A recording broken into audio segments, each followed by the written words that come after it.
Naimbag nga malam kada tayo amin. Thank you for coming in our press conference. I'm Attorney Bergado, Rhino Bergado, the Chief of the NBI Lawag District Office, and with me are from the Securities and Exchange Commission. Attorney Hale Oliver Labayo, Officer in Charge. Attorney Patricia Paula Region po, Securities Council po of SEC.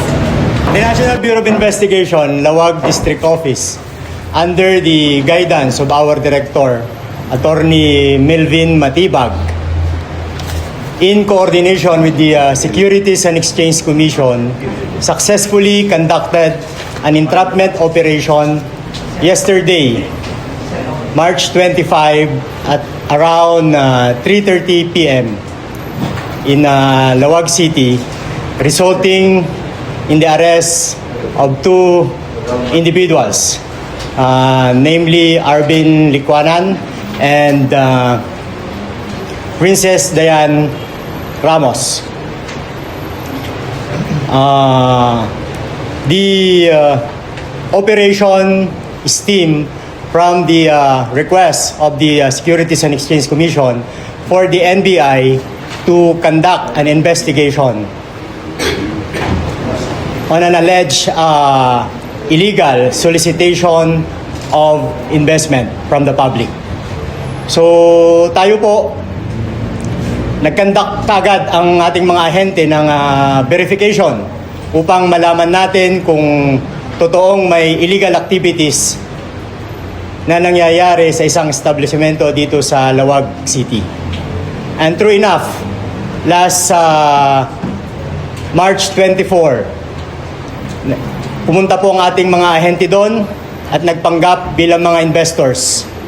At doon po natin na-confirm na ang Aura Financing Corporation ay nagkakandak ng financing activities at nagsosolicit ng investment from the public. Di umano, pag nag-invest ka ng 100,000 pesos as minimum investment, kikita po ito ng 6% per month. Subalit, makukuha mo lang yung return or interest after a year. Malalock-in po yung investment mo doon. So after a year pa, bago mo makukuha.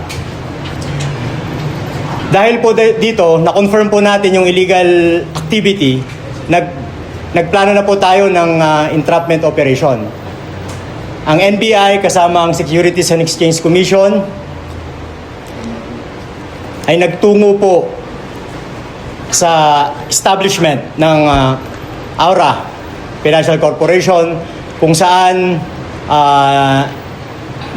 may dala-dala po tayong marked money in the amount of 100,000 pesos as our investment. So nagpanggap po ang ating ahente na isang investor at isang asset natin. Pagkatapos po nung pagkarating po nila sa lugar, yun nga po, inexplain po ng may-ari na si Arvin Licuanan ang mga alituntunin doon sa investment. At dito nga pinaliwanag niya ulit kung paano kikita ang iyong investment.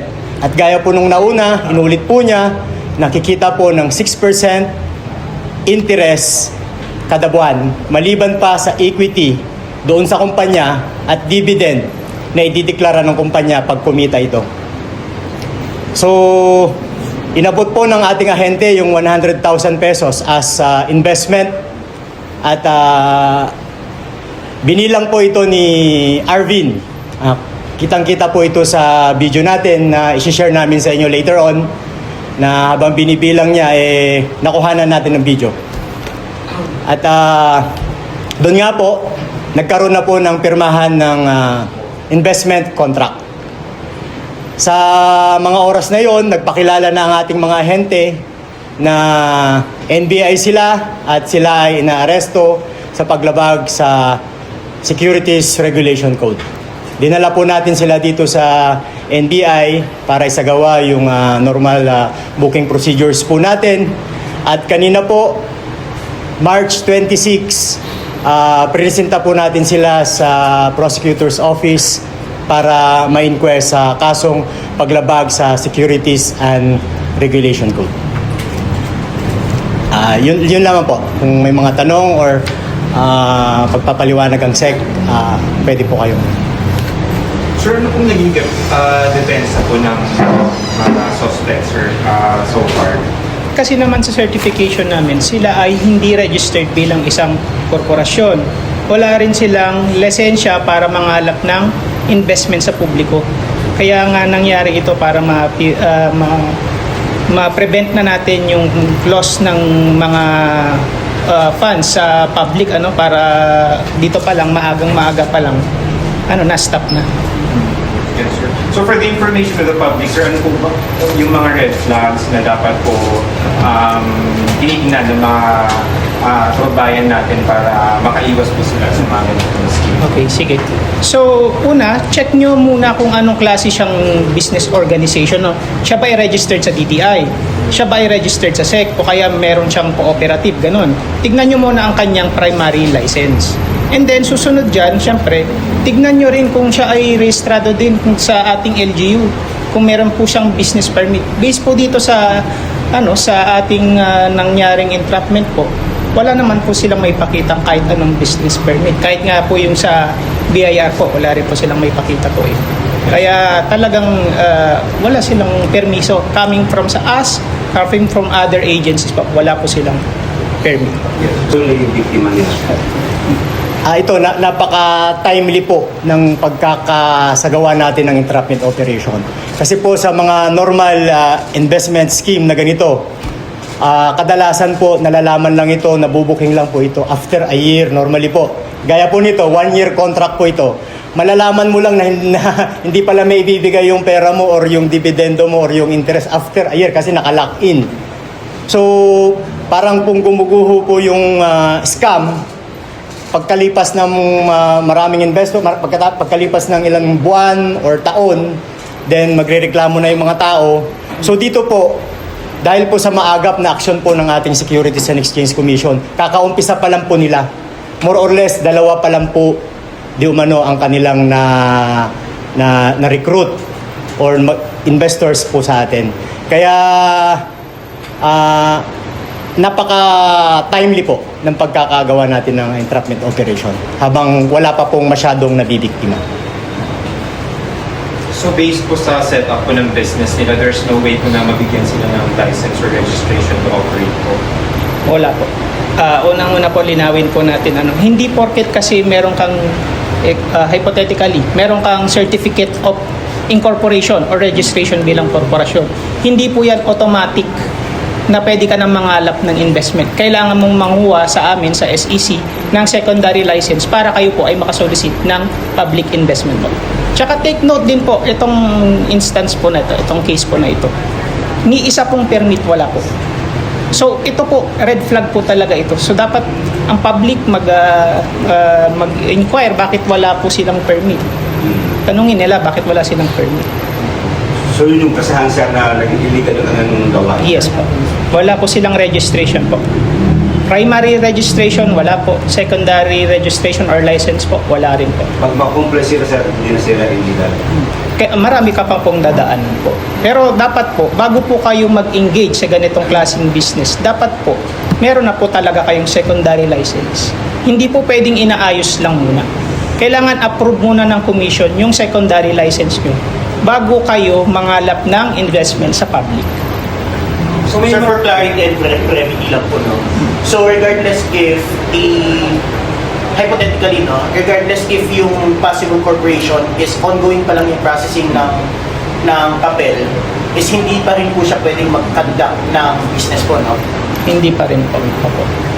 Kasi tignan nyo po, marami, aside from sa SEC po, or kung ito ay sole proprietor sa DTI po, marami pa rin po siyang dadaan ng ahensya. Hindi lang po sa SEC eh. Punta ka sa BIR para i-process din yung taxation aspect ng business. Pupunta ka rin sa LGU para humingi ka rin ng business permit sa kanila. Sa SSS, kung may mga empleyado kayo at saka PhilHealth po. Hindi po kaagad, dapat ayusin nyo po muna yung mga required na permits bago po kayo mag-engage sa business po talaga. Pero ito na lang po sa ating mga negosyante po. Pwede nyo na pong ayusin yung mga primary katulad nun, naghahanap na kayo ng location nyo, naghahanap na po kayo kung ano yung ibebenta nyong products, ganun po. Pero wag muna yung kaagad-agad. Kailangan nyo munang makakuha ng necessary licenses at permits. Hindi lang po sa SEC, pati rin po sa ibang government agencies po. Sir, again for clarification ng follow-up. You mentioned two types of licenses, the primary and secondary. Would you be able to explain to us kung ano yung primary and secondary? Okay, sige po. Yung primary po kasi, ito po yung nagbibigay po ng juridical personality. Sa isang korporasyon po, let's make it simple po. Para ito yung birth certificate ng isang korporasyon, meron na siya nun, you are considered na meron ka ng personality. So, pwede ka na magkaroon ng rights and obligations. Hindi po kaagad automatic na magkakaroon kayo ng rights para mag-invest. Kailangan nyo pong kumuha ng secondary license. So, secondary license po, sinasala po yan ng komisyon, stringent po yan. Kailangan nyong pumasa doon sa mga registration statement tsaka prospectus na required. Ang aming MSRD or ang Market Securities Regulation Department ang nag-handle po dyan. Para kung meron po kayong mga tanong with regards doon sa ano yung required po doon, pwede po nating i-direct po sa ating department, MSRD department. Pero sa kaalaman na rin po ng public po, hindi po biro-biro po talaga yung pagkuha ng secondary license.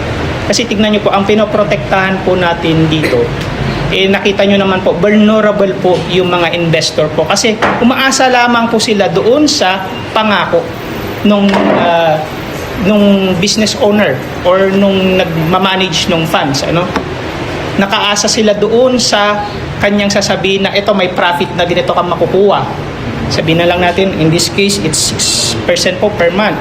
So, ang susunod naman po doon, yung pag-asa po ng public na yan doon sa inaasahan niyang profit doon sa 6%. Ang susunod naman po doon, nakaasa lang doon sa kanyang business. Nakaasa lang sa kanyang business yung pagkukuhanan ng pondo. In the same time, may common enterprise na tinatawag, yung mga publics, naiipon yung pondo doon sa kanilang business. Okay, baka may In addition lang din po doon sa sinabi ni Attorney Hill po, hindi po lahat ng businesses po required po ng secondary license. Ang required lang po na may secondary license, yung mga pag-offer ng investment sa publiko po. Tapos yung mga, lalong-lalo na din po yung mga nag-o-offer po ng finance and lending na korporasyon po. Yun po yung, kaya sabi nga po ni Attorney Hill, dumadami na po yung mga scammers, siguro familiar naman po kayo sa mga pyramiding, mga usual po na mga Ponzi scheme, kaya po nagiging stricto po ang commission sa pag-i-issue po ng kailangan po talaga na may secondary license po sa mga ganitong transactions po. Pero sa mga ordinary na businesses po, pag basta meron ka na pong registration, okay na pong mag-proceed po for your businesses. Basta unahin yung mga kailangan na permits and then okay po yun. Sige po. Any questions po? Sir, I'm curious lang ako. So may mga businesses very similar to theirs po ba na nabigyan po ng secondary license? Is there a chance na pwedeng mag-operate yung ganitong business? Unang-una po, ito po ay financing corporation po. Wala pong ganong klaseng business setup na ang financing is mag-aalok din ng public investment at the same time po. National Bureau of Investigation reiterates its warning to the public na wala pong easy money. Magkandak po tayo ng due diligence, maging observant. Wag po tayong basta-basta mag-invest ng ating mga pinaghirapang pera. Lagi po nating iisipin na yung mga red flags na napakadaling kitain, yung interest na ito, kikita ko ng malaki, minsan wala pong ganon. Kaya pag-ingatan po natin ang pinaghirapan natin pera, lagi po tayong magkandak ng due diligence before po tayo mag-invest. So, ganun din sa amin on our side. Talagang due diligence din po talaga. Kung meron po kayong na-encounter na corporation, check with SEC para makasigurado po tayo. And then, hindi lang, ulitin ko po, hindi lang porket merong primary registration, may secondary license na sila kagad.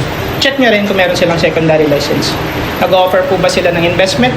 Ito ba ay register as a financing? Ito ba ay register as a lending company? I-check nyo lang po lagi po.